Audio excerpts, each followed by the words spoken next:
Alors, salut les traders, j'espère que vous allez bien. Je suis sur le point de prendre un trade sur 4JPY. Je vais essayer de le filmer. S'il est trop long, forcément je vais mettre des pauses, sinon mon disque dur il va être blindé.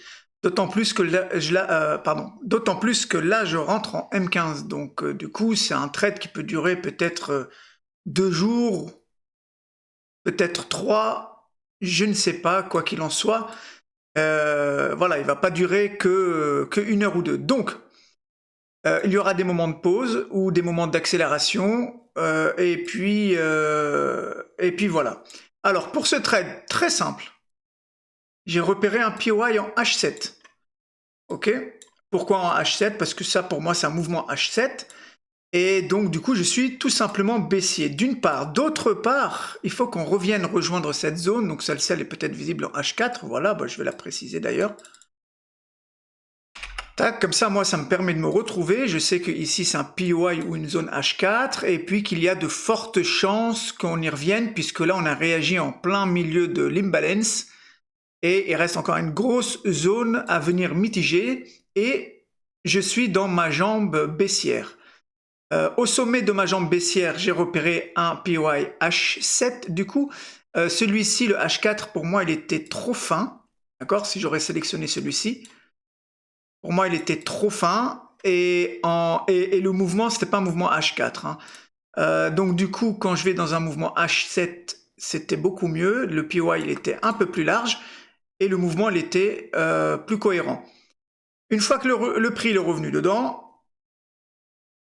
je suis venu en M15 et là, c'est le matin, donc impeccable, magnifique. Donc là, il risque d'y avoir, là, je ne me suis pas encore fait déclencher, hein, à très très peu. Hein.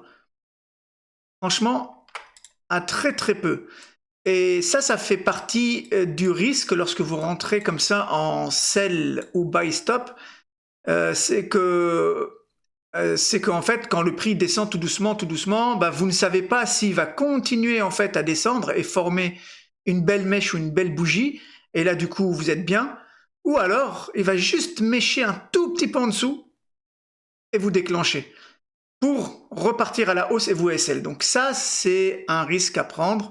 Après, j'aurais pu peut-être mettre mon entrée un tout petit peu comme ça, grappiller, histoire de dire, voilà, une fois que la mèche va venir jusqu'ici, voilà, j'aurais pu le faire, quoi qu'il en soit. Là, je suis ici et j'attends de me faire déclencher. Donc voilà, là, il va sûrement y avoir un petit retracement par ici. Il y a peut-être un PY quelque part à venir mitiger. Voilà, cette mèche-là déjà. Ça, c'est un PY là qu'on peut voir en M20. Donc certainement que le prix va le toucher et redescendre. Ok, M30 j'ai quoi? Ok, M10. Ouais, il y a cette petite zone à venir mitiger, donc je pense que on va venir ici, on va rechuter. Donc voilà pour ce trade. Bah écoutez, je le pose comme ça, on verra bien ce que ça va donner, et je vous dis à tout à l'heure.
Alors, l'avancement du trade, donc là, du coup,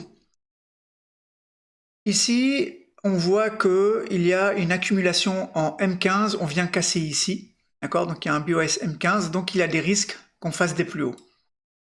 Ce que je vais faire, on arrive là en fin de journée, il est 18 h bientôt. Ici, il y a le PY initial, du coup. Donc on peut très bien venir, comme on a cassé ici, là, à la hausse, on peut très bien venir accumuler ici pour des plus hauts. Maintenant, ce qu'on peut faire aussi, c'est, ok, on va accumuler ici, faire des plus hauts, mais peut-être qu'on va redistribuer ici pour des plus bas.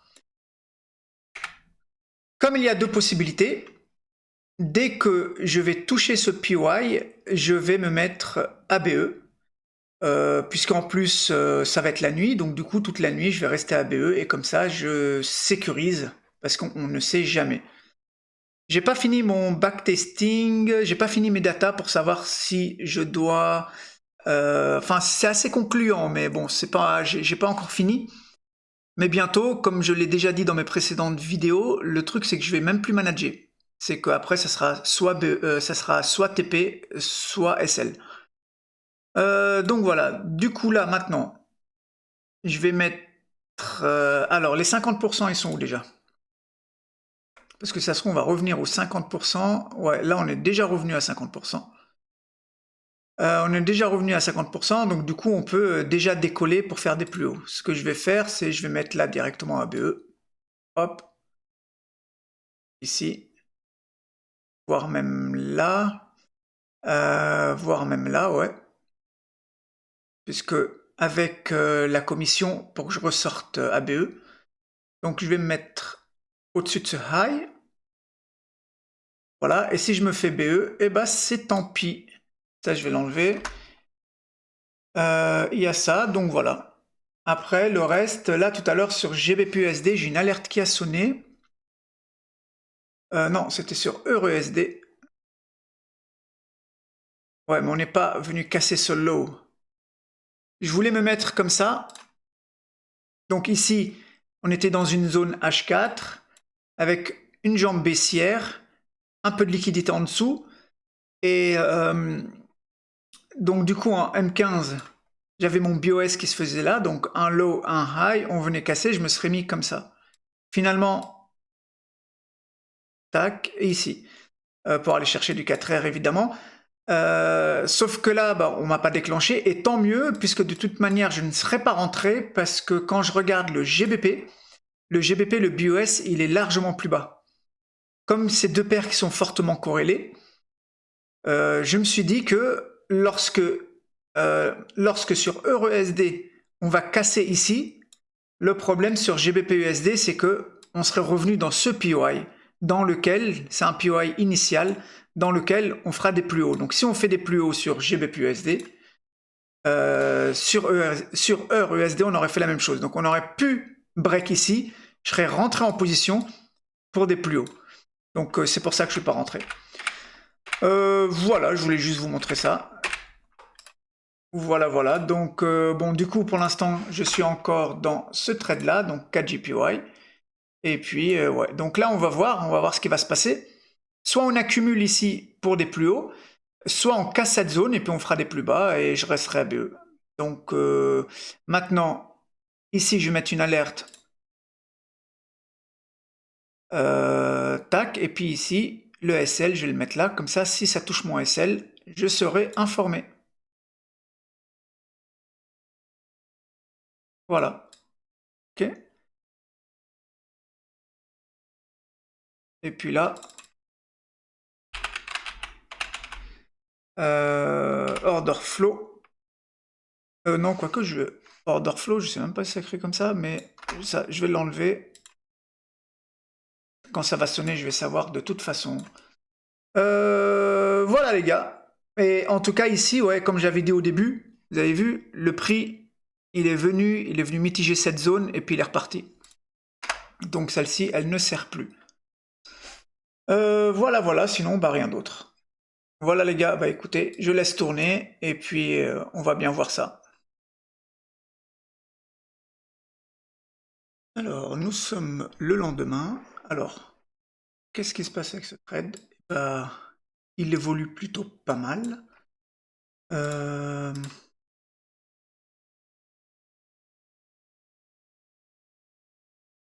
il évolue pas mal. Je pense qu'il va aller rejoindre petit à petit le TP. Par contre, on est vendredi. Donc là, on est vendredi matin, hein, 7h20. Je vais commencer à faire mes analyses de toutes les paires. Je suis à BE. Ici, je pense que de toute manière, une fois qu'il va prendre l'Asian Low, je pense que je vais le clôturer manuellement. Je vais voir de toute manière, quand on regarde en H4, là, il y a de très peu de chances qu'il réagisse ici. À la limite, il peut juste prendre le low d'ici, là. Ok. Et puis réagir juste avant la zone H4. Ouais, c'est possible. Qui viennent combler, pas à 100% l'imbalance, mais presque. Donc, bon, je vais attendre qu'ils prennent le low ici, et puis je le clôturerai manuellement du coup. Tac, donc je vais mettre quand même OK, comme ça. Ici, je vais mettre une alerte. Tac.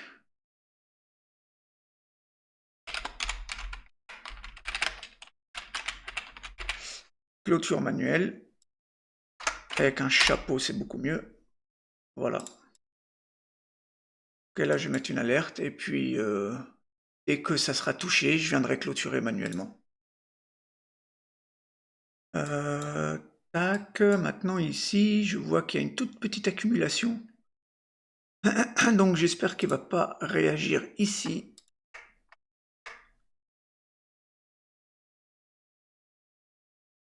Hop, pour faire un retracement et revenir redescendre par là. Qu'il vienne réagir dans ce bloc. J'espère pas. Déplacer mon stop loss par là, c'est risqué. Mais bon, je vais laisser comme ça. Je vais laisser comme ça. Et puis on verra bien. Bon, voilà les gars. Bah écoutez, je vais laisser tourner. Et puis, je vais faire mes petites analyses que je passerai en vitesse grand V.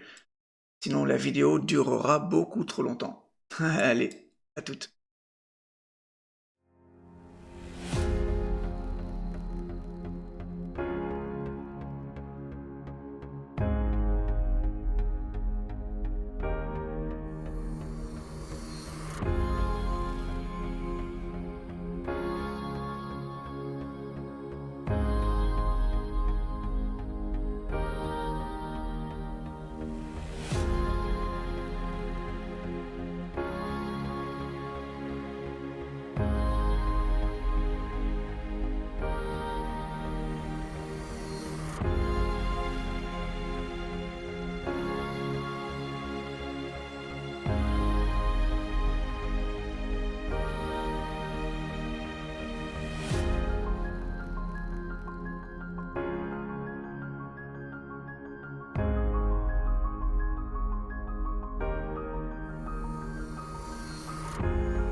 Ok, donc là, quand je vois comment c'est impulsif vers le bas, je vais pas clôturer tout de suite, je vais attendre qu'il touche naturellement le TP.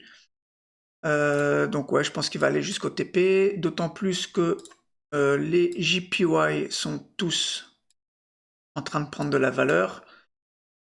Donc là, ça chute, ça va descendre au moins, si je fais du H2, du H1, voilà, ça va venir combler déjà cette imbalance ici. Voilà, vous avez vu encore 4 JPY, donc là 4 JPY il va être encore à la baisse. Donc si 4 JPY la baisse, donc c'est le JPY qui prend de la valeur, ça va chuter. Ah bah le 4 JPY c'est celui où je suis dedans, je suis bête. Tac, voilà, donc là je vais le laisser aller toucher le TP naturellement. Le GBP JPY il descend aussi. Le haut JPY il descend aussi, etc. Donc voilà, là je vais le laisser tranquillement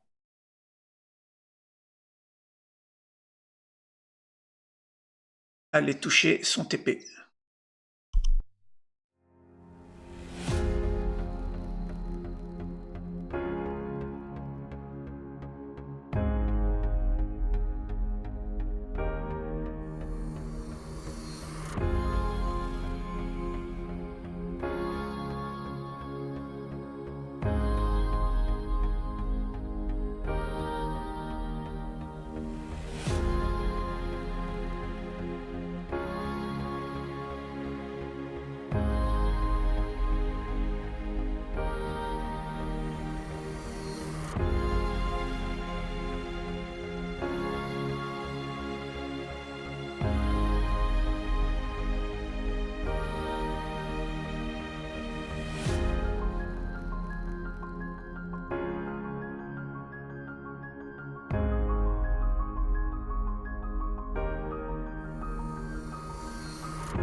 Ok, donc là j'ai décidé de clôturer le trade parce qu'il est 11h30 déjà, donc ça va ralentir, il y a le lunchtime.